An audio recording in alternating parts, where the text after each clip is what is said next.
नमस्कार, आप देख रहे हैं क्राइम तक। मैं हूं अश्विनी सिंह। 30 अगस्त की दरमियानी रात सरयू एक्सप्रेस ट्रेन में एक महिला हेड कांस्टेबल के साथ इस कदर दरिंदगी होती है कि आधी रात को chief justice of high court जो होते हैं वो अपने घर पर बेंच बिठाते हैं और मामले की सुनवाई करते हैं। इस मामले को लेकर यूपी सरकार को भी पूछते हैं कि आखिर एक चलती ट्रेन में वो भी पुलिसकर्मी के साथ इस तरह की दरिंदगी कैसे हुई। आप बात करते हैं महिला सुरक्षा की, ऐसे में एक महिला जो पुलिसकर्मी है उसके साथ इस तरह की दरिंदगी हुई है, इस पर सरकार को जवाब देना चाहिए। आखिर चीफ जस्टिस ऑफ जो इलाहाबाद हाई कोर्ट के चीफ जस्टिस थे, उन्होंने पूछा कि आखिर चलती ट्रेन में महिला हेड कांस्टेबल के साथ क्या हुआ था। लेकिन इस मामले को लेकर एक नया ट्विस्ट सामने आया है। आपको बता दें कि सुमित्रा के परिवार वाले भी सामने आए हैं। जब मीडिया रिपोर्ट्स में ये खबरें सामने आई कि उनके परिवार से लोग मिलने गए थे, जिस पर उन्हें कहा गया है सतर्क रहने के लिए कि आप मीडिया में अपने बयान नहीं दें। दरअसल सुमित्रा शादीशुदा नहीं थी, वो अपने घर में अपने मायके में ही रहती थी अपने मम्मी और भाई बहनों के साथ। तो हर घर में झगड़े, छोटे मोटे झगड़े होते रहते हैं। वैसे ही सुमित्रा के घर में भी छोटे मोटे झगड़े होते रहते थे। तो कुछ दिन पहले की बात है जब सुमित्रा के छोटे भाई, उनके छोटे भाई जो होते हैं मंजीत, उनसे उनकी कहासुनी हो जाती है। बात इस कदर बिगड़ जाती है कि बात हाथापाई तक पहुंच जाती है। सुमित्रा अपने भाई को समझाती है लेकिन भाई नहीं समझता और दरअसल इनके जो कहासुनी की वजह थी तो वो बरकत नाम का लड़का था। बरकत उनके गांव के चंदापुर, बगल का ही गांव है चंदापुर, जहां का बरकत रहने वाला था। बरकत से सुमित्रा की अच्छी खासी दोस्ती थी। सुमित्रा और बरकत साथ आया जाया करते थे। सुमित्रा को जब भी कुछ ज़रूरत होती थी तो वो उसे बुलाती थी और वो आता था, उसे छोड़ने, ड्रॉप करना हो या पिक करना हो, वो उसकी मदद करता था। लेकिन ये भाइयों को गवारा नहीं होता था, क्योंकि भाई हमेशा इसको सुमित्रा से कहते थे कि तुम ये जो कर रही हो वो गलत है। लेकिन सुमित्रा अपने दोस्त के फेवर में रहती थी। उसका वो कहती थी कि बरकत मेरा दोस्त है, मेरी मदद करता है, तो इसमें आप लोग को एतराज़ होने की कोई ज़रूरत नहीं है। लेकिन उसके भाई नहीं मानते। इसी को लेकर मंजीत से उसकी कहासुनी हो जाती है।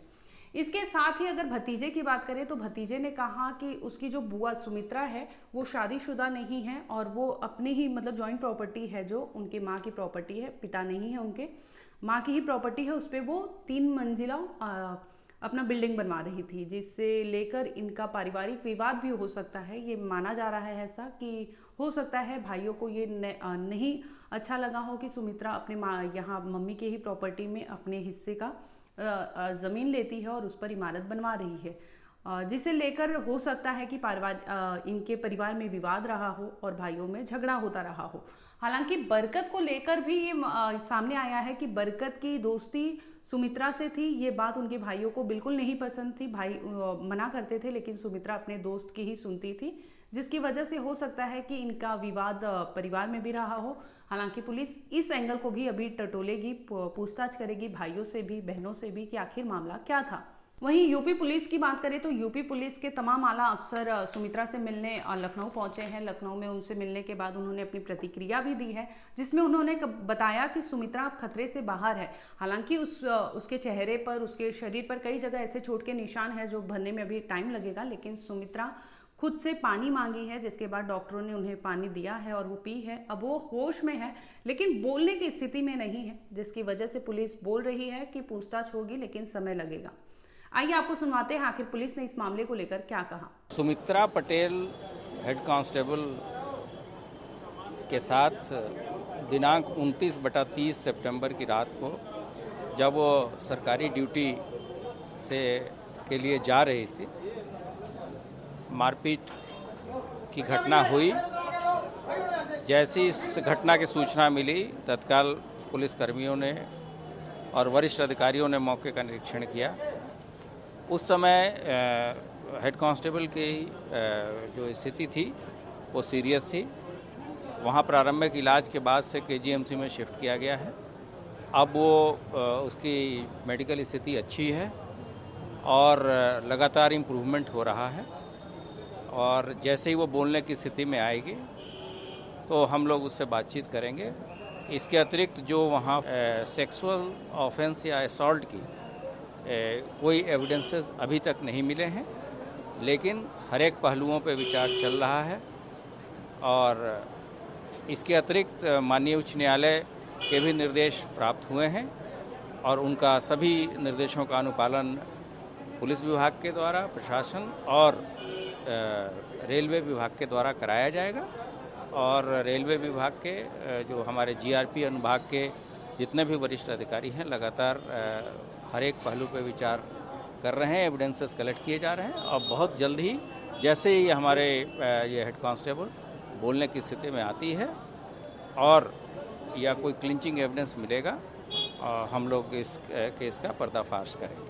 हालांकि पुलिस ने रेप की पुष्टि नहीं की है। उन्होंने कहा कि सुमित्रा के साथ कोई दरिंदगी नहीं हुई है, यानी दुष्कर्म नहीं हुआ है, लेकिन उसे किसी धारदार हथियार से लगातार उसके चेहरे पर, उसके शरीर पर वार किए गए, जिसकी वजह से वो इस तरह की जख्मी हुई है कि लहूलुहान हाल में वो ट्रेन के कोच में मिलती है, जिसके बाद उसे लखनऊ ट्रॉमा सेंटर में इलाज के लिए भेज दिया जाता है। वहीं आपको बता दें कि सुमित्रा जो अपना घर बनवा रही है, उसकी तकरीबन उस जमीन की कीमत 90 लाख रुपए बताया जा रहा है। तो हो सकता है कि जमीन का भी विवाद हो, परिवार का भी एंगल पुलिस अभी खंगालेगी। इसके साथ ही सुमित्रा ने शादी नहीं किया है, जिसकी वजह से वो मायके में रहती थी, तो हो सकता है भाइयों को ये चीज़ भी नहीं पसंद आती होगी। और प्रॉपर्टी की बात रही तो प्रॉपर्टी को लेकर कई चीज़ें हमने देखी है। बहरहाल इस मामले में क्या अभी आगे खुलासा होता है, सुमित्रा को होश आता है जब वो क्या बोलती है, पुलिस को अपने बयान में क्या कहती है कि कौन थे वो लोग जो उसके साथ इस तरह की दरिंदगी करते हैं, इस तरह से धारदार हथियार से वार करते हैं। और वो गौर करने वाली बात ये है कि उसे अयोध्या उतरना था, लेकिन वो अयोध्या ना उतर के मनकापुर कैसे पहुंची, ये भी पुलिस के लिए जांच का विषय बना हुआ है। इसके साथ ही पुलिस जब जांच पड़ताल कर रही थी, पूछताछ कर रही थी, तो कई ऐसे लोगों से पूछताछ की जिस रोज यानी 30 अगस्त की बात है, जब वो ट्रेन में प्रयागराज से चलती है यहाँ के लिए, अयोध्या के लिए, तो वो ट्रेन में भी मौजूद लोगों से पुलिस पूछताछ कर रही है, कोई चश्मदीद हो कि कोई कुछ खुलासा करे। तो इस मामले में एक चश्मदीद ने ये बताया कि उन्होंने उसे उस ट्रेन में तो ज़रूर देखा था और उस ट्रेन में बहुत भीड़ भी थी, तो ऐसा नहीं था कि कोई सुनसान जगह हो और लोग कम हो, इसकी वजह से सुमित्रा के साथ ये चीज़ें की गई हो सकता है कि अयोध्या में अधिकतर लोग उतर गए हो, जिसकी वजह से ट्रेन खाली हो गई होगी और सुमित्रा को नींद लग गई होगी, जिसकी वजह से वो मनकापुर पहुंच जाती है। हालांकि वही ट्रेन वापस प्रयागराज जाती है, जिसकी वजह से वो रिटर्न में अयोध्या आती है। अयोध्या में ये मामले का खुलासा होता है, जिसमें पता चलता है कि एक कोच में लहूलुहान हाल में एक महिला सिपाही पड़ी होती है, जिसके बाद उसे मेडिकल जांच के लिए भेज दिया जाता है। बहरहाल इस मामले में जो भी अपडेट होगा हम आप तक जरूर लाएंगे।